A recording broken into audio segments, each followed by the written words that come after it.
This is Alpha Market Meridian. Right now, euro to US dollar is sitting at one of the most deceptive levels of the entire month. The price is bouncing, the 1-hour chart is flashing a strong buy signal, and retail traders are starting to pile in long. That is exactly what the institutions want you to do. While you see a bounce, I see a trap, a textbook liquidity grab at a 6-week low, engineered right before the real collapse begins. There is one danger zone and one hidden opportunity today. I'll show you both. Stay until the end, because I am giving out 3 exact entry and exit levels you can use immediately, and the invalidation number that proves everything I'm saying is wrong. Write this number down right now, 1.1692. That is the level that changes everything. If euro to US dollar manages to close above 1.1692 on any meaningful candle today, the bearish structure weakens and we must completely re-evaluate. But until that happens, my session bias is clear, fading this bounce, selling into strength, treating every rally as a gift. The broader trends are screaming. Weekly trend sell, daily trend strong sell, 5-hour trend sell. The 1-hour strong buy signal is an intruder in a bearish house, and history tells us these intruders get ejected violently. Today is about execution, not emotion. The highest probability move is a rejection at resistance followed by a break of the floor we have been flirting with for weeks. If you want to make money, you trade with the institutions, not with the fast money. Bounce chasers. The instant verdict. We are in a fading structure, not a trending one, and the invalidation number that proves me wrong is 1.1692. Carve that into your memory. Now let me walk you through the chart exactly as I see it on my screens. We start from the top and work our way down, because if you do not understand the gravitational pull of the higher timeframes, you will get eaten alive by the noise on the lower ones.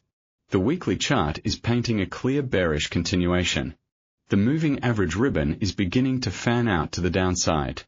The 200-week moving average is far below, so we are not anchored there, but the momentum is destructive. The weekly sell signal has been in place for multiple candles, and we have not seen any significant bid enter this market. Drop to the daily chart, and you see the same thing, a strong sell condition with the price trading well below the 20-day, the 50-day, and the 100-day moving averages. Specifically, the 20-day moving average is at 1.1678, the 50-day is at 1.1688, and the 100-day is at 1.1685. That entire cluster between 1.1670 and 1.1692 is a brick wall of dynamic resistance. The price is currently at 1.1630, buried beneath that cluster. The only long-term average that is providing any sense of a floor is the 200-day moving average sitting at 1.1589, and that is exactly where the bounce began.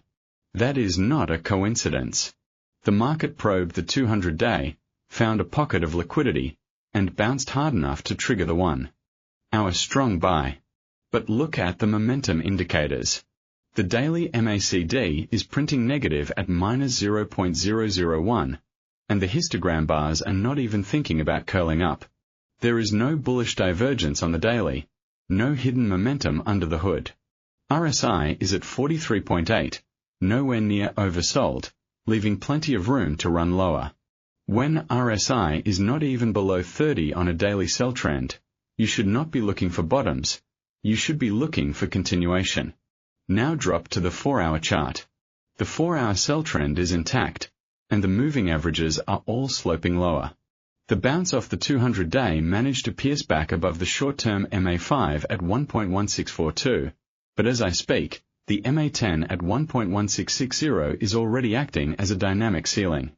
Every time price approaches that 1.1650 to 1.1660 zone, sellers emerge. The 4-hour MACD is still beneath zero, and any attempt to cross positive has been met with instant rejection in the past few sessions. This is what most traders miss when they see a 1-hour strong buy signal. They forget that the 1-hour time frame is a small sailboat on a daily ocean that is flowing the other way. The 1-hour chart shows a sharp push from 1.1579 up toward 1.1640, and that move fooled a lot of people. But the key resistance levels on the way up are 1.1650 and 1.1692, and those align almost perfectly with the MA20 and the MA50-100 cluster. The 1-hour strong buy is already losing breath. If you look at the price action on the 15-minute chart, you can see a sequence of lower highs, forming just under 1.1645. The bid is thinning. The daily support numbers are clear.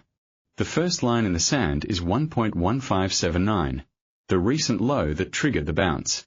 Below that, we have the pivotal 1.1550 level, which is the neckline of a much larger topping pattern. A clean break of 1.1550 opens the trapdoor to 1.1500 and then 1.1450. On the resistance side, 1.1650 is the immediate battle line, and 1.1692 is the structural ceiling. I need you to see how euro to US dollar is interacting with the dollar index right now. The DXY is consolidating near multi-week highs, and every time it breathes, the euro gets choked. That is the cross-asset link you cannot ignore. While I am explaining this technical damage, pound sterling to US dollar is displaying a remarkably similar pattern, grinding lower, bouncing weakly, facing a heavy ceiling. But the extra killer for the euro is the euro to pound sterling cross. It is sliding, and that tells me the euro is underperforming even against the pound, which itself is under dollar pressure. This is not a single currency story. This is a euro-specific weakness story wrapped inside a broad dollar bid. The so-called dollar killers are being taken out back, and euro to US dollar is leading the funeral. Let's connect the last 24 hours of fundamental drivers directly to this price action. The headline that crossed your terminal was about European wheat gaining as a weak euro boosts competitiveness. That is not the cause of the move. It is a symptom. A weak euro makes European exports cheaper, and wheat is one of the first benefactors. But the deeper driver is exactly the thing that headline reveals. Euro depreciation is being celebrated by some, and ignored by the ECB. The market tension mentioned in the accompanying analysis, euro to US dollar near a 6-week low as market tension rises, is a direct reference to the widening policy gap between the Federal Reserve and the European Central Bank. The Fed is holding rates higher for longer, and some hawks are even whispering about the possibility of further action if inflation does not cooperate. The ECB, on the other hand, has its hands tied by a stagnating economy and fragile banking sentiment. Yesterday's ECB rhetoric, even if not a single official spoke, the tone from the last meeting minutes continues to echo caution, patience, and a growing comfort with a weaker currency as a tool to support external demand. The bond market is screaming this divergence. The German US 10-year yield spread is widening again, and every basis point of additional spread acts like a weight tied to the euro's ankles. That spread is not contracting. It is expanding in favor of the dollar, and that means capital flows continue to favor US assets over European ones. Now here is where the cross-asset linkage deepens. Gold is also struggling. Gold is the fear architect, and right now, even the fear bid cannot get a footing because real yields are moving higher. That confirms that the dollar strength is not just a temporary safe haven flow, it is a rates-backed, institutional dollar accumulation. When gold cannot rally and the euro cannot catch a bid, the entire anti-dollar complex is telling you that the path of least resistance is lower. Meanwhile, the S&P 500 is showing cracks in risk appetite, which further supports the dollar. When equities wobble and bond yields stay elevated, the dollar becomes the least ugly horse in the glue factory. And within this complex, euro to US dollar is ground zero because the ECB simply refuses to push back. 1 to 2 weeks out, my directional lean remains aggressively bearish on euro to US dollar. I am targeting 1.1500 initially, and if the macro data aligns, 1.1450 is not unreasonable. The event that would invalidate this entire thesis is a daily close above 1.1720, or a sudden, unambiguous shift in ECB communication that signals a rate hike return. But that is not on the table today. The next major test will be the upcoming US PCE data and any stronger than expected durable goods numbers. If those print hot, the floor at 1.1550 will shatter.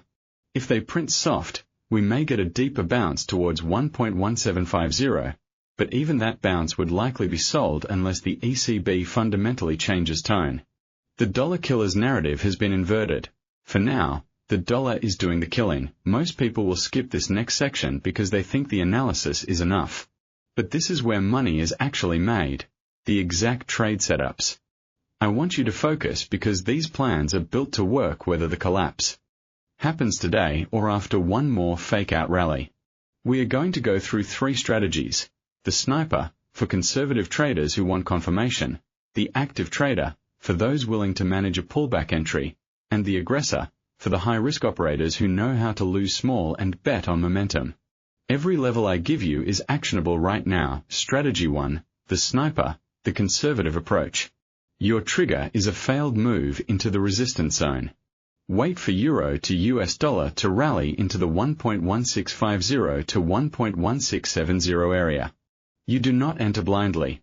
You need a confirmation signal on the 1-hour chart, a bearish engulfing candle, a pin bar rejection, or a break below the previous hourly low after the tag of resistance.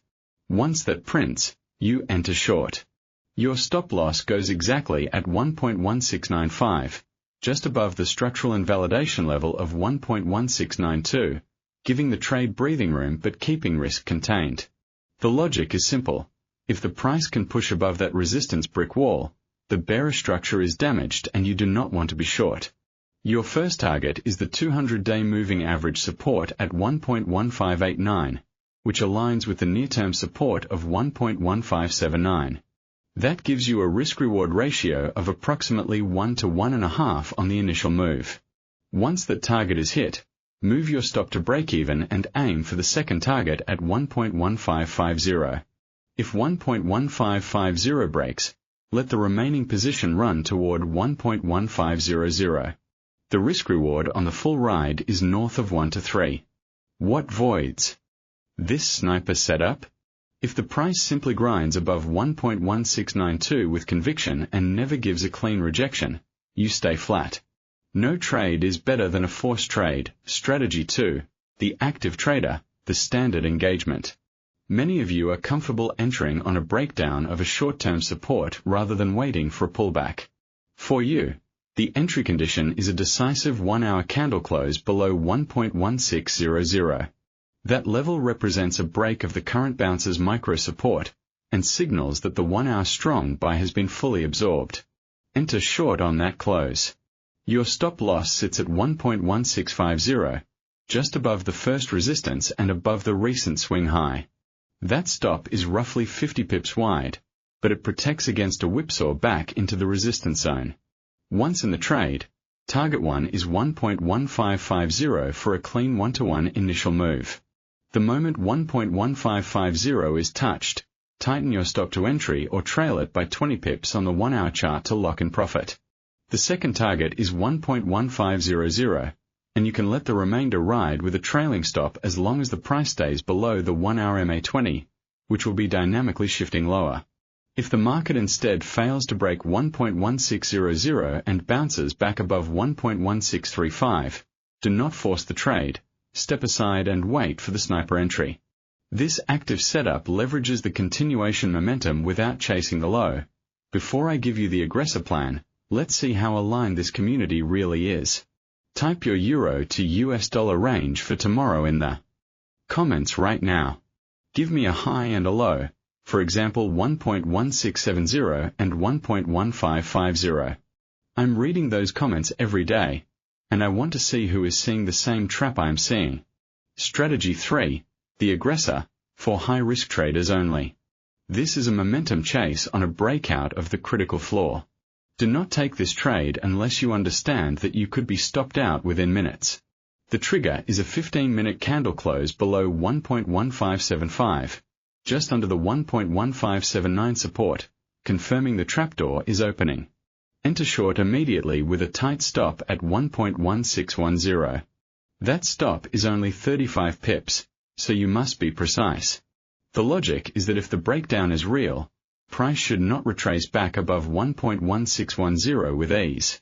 Your target is 1.1500, offering a risk-reward of roughly 1 to 3. There is no partial at 1.1550 for this aggressive entry because the breakout could slice through that level fast. The trade is void if the breakdown candle is immediately reversed by a giant bullish engulfing. That is a failed breakdown and you must cut instantly. Only those who know how to lose small and manage risk aggressively should touch this.